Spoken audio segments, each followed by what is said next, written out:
Nah, di sini ada pertanyaan. Ada yang menanyakan tentang hakikat Jama'atut Tabligh. Berbicara tentang Jama'atut Tabligh ataukah yang lainnya dari golongan-golongan yang ada berkembang ya di masa kita. Nah, pertama yang perlu kita ketahui bahwa Nabi SAW telah memberitakan pada hadis yang secara makna ya sangat banyak riwayatnya, mengatakan sataftariqu ummati ila 73 firqah kulluha fin nar illa wahidah wa hiya al-jamaah. Umatku akan berpecah belah menjadi 73 golongan. Semuanya terancam neraka, semuanya sesat dan terancam neraka. Illa wahidah, kecuali satu golongan. Golongan yang selamat, yang dijamin masuk jannah, yaitu al-jamaah. Siapa al-jamaah ini? Al-jamaah adalah orang-orang yang berjamaah di atas al-haq, bergabung dengan jamaah Rasulullah SAW, para sahabat dan seterusnya. Lainnya man tabi'ahum bi ihsan ila yaumid. Nah, yaitu pada riwayat yang lain secara riwayat hadis punya kelemahan, dan secara makna benar. Ketika ditanyakan kepada Nabi SAW siapa jamaah itu, Nabi SAW menjawab, hum man kana ala misli ma ana alaihi al-yawm wa ashabi. Mereka adalah orang-orang yang menjalani seperti apa yang aku jalani hari ini bersama sahabat. Nah, berdasarkan hadis ini menunjukkan kepada kita bahwa kita harus belajar dan membangun agama kita di atas ilmu, di atas dalil, tidak sekedar ikut-ikutan. Karena banyaknya sekarang dakwah-dakwah, banyaknya golongan-golongan yang membawa dakwah masing-masing.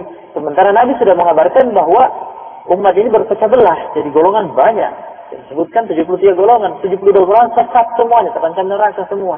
Dengan bid'ahnya masing-masing, beraneka ragam, berbeda-beda, sesuai hawa nafsu. Nah, cuma satu yang selamat, yaitu al-jamaah yang dibahas adalah ahlus sunnah wal jamaah. Sunnah jamaah, yaitu salafiyun, dakwah salafiyah. Nah, siapa pimpinannya dakwah salafiyah? Siapa perintisnya? Siapa yang mendirikannya? Tidak ada. Nah, tidak ada. Bukan organisasi ya, yang ada pendirinya, yang ada perintis, tidak. Bukan para sahabat yang mendirikan dakwah salafiyah atau sunnah jamaah. Bukan juga Nabi Muhammad SAW, tetapi Allah SWT yang menurunkan wahyu ya,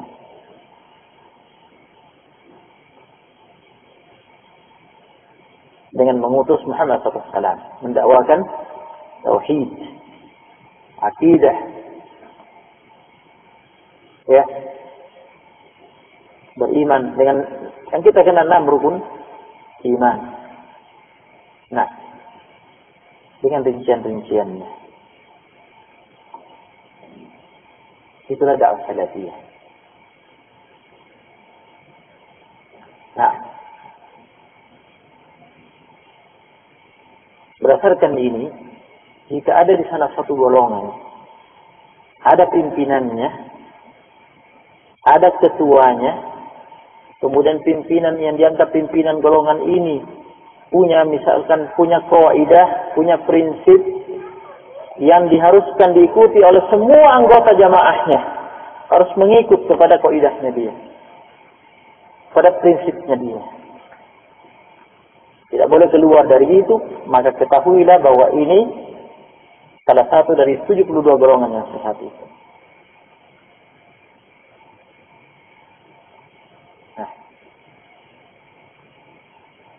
itu ya adalah hizbiyah, itu adalah bid'ah.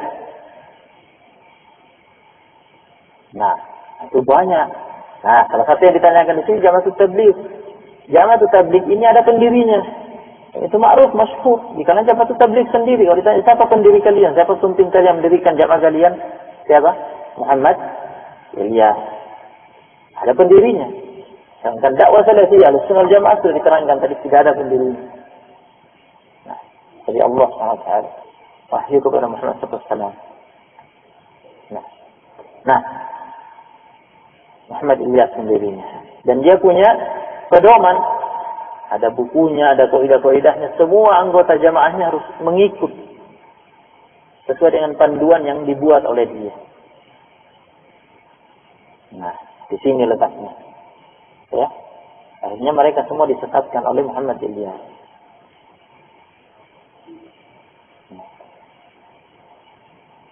Ini semua yang golongannya modelnya seperti ini sesat. Jangan ikuti. Semuanya dan ada ikhwanul muslimin juga begitu. Nah, Hasan al-Banna ya. Jadinya sana Sururiyah Muhammad bin Surur ya. Begitu. Kemudian ketahuilah dari segi akidah Jama'atut Tabligh itu berjalan di atas 4 tarikat sufiyah. Keempat tarikat sufiyah ini semuanya meyakini wahdatul wujud. Bahwa wujud ini semua adalah wujud Allah. Nah, dan ini adalah kufur. Ini akidah ekstrimnya orang sufi yang tingkatannya kufur. Maka ini semua wujud ini wujud Allah. Bahwa Allah bersatu dengan makhluk. Oleh karena itu mereka mengistilahkan Allah di mana-mana. Na'udzubillah. Allah yang maha suci di atas arsy, di atas seluruh makhluk. Dan konsekuensi ucapan ini kita tidak sanggup menyampaikannya. Ketika dikatakan wujud ini semua wujud Allah, Allah di mana-mana. Maka seperti kata tokoh sufi Ittihadiyah, dia mengatakan ketika menyembah anjing, menyembah berhala, menyembah patung, itu menyembah Allah. Anjing itu juga Allah.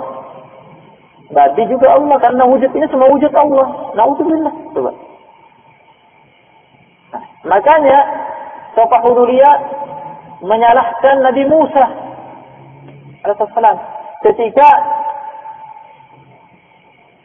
mengingkari Samiri yang membuatkan sapi sapi emas itu yang disembah oleh Bani Israil, mengatakan Samiri itu benar, Nabi Musa salah karena sapi itu wujudnya Allah. Mereka juga menyembah Allah. Coba. Na'udzubillah. Nah, ini. Ya. Ini kesesatan terbesarnya. Nah. Dan di sana banyak kesesatan yang lain. Alhamdulillah ala hidayah wa taufiq. Nah, oleh karena itu hal yang ma'ruf di kalangan Jama'atut Tabligh, mereka sangat benci kalau kita berbicara ilmu. Tidak suka sekali kalau kita bicara ilmu. Karena saya sendiri sudah mengalami. Diundang sendiri oleh mereka di masjid mereka hadir, anak bicara tentang ilmu, mengajak untuk belajar. Nah, mereka protes saja. Ganti materi Ustaz, yang lain saja. Nah, jangan tentang ilmu. Nah, karena mereka ma'ruf memang tidak belajar. Tidak belajar. Nah, hanya semangat. Nah, jauhlah berkeliling dari satu masjid ke masjid yang lain. Dan di mana letak bid'ahnya? Mungkin mereka akan mengatakan, loh, kalian mengingkari huruf kita, Kalian juga kan ada namanya daurah. Ada namanya majelis taklim. Betul. Tapi kita kalau mengadakan daurah bulanan misalkan, kajian per minggu, per pekan, kita tidak meyakini bahwa itu ada keutamaan tertentu. Bahwa sekian pahalanya. Kalau mereka punya keyakinan keluar sekian hari, pahalanya sekian. Keluar sekian hari, pahalanya sekian. Dari mana itu? Dari mana itu penentuan pahala itu?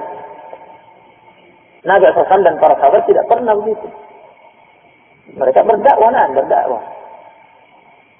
Nah, mereka berdakwah, mendatangi orang-orang, dakwah, diajari, tapi diajari akidah, diajari ilmu. Tapi tidak dengan sistem bermalam di masjid, ya. Kemudian punya keyakinan bahwa sekian hari keluar meninggalkan keluarga, pahalanya sekian. Tidak ada. Nah, ini letak-letak tidak negatifan. Nah, barakallahu fikum. Allah at-taufiq. Jazakumullah khairan.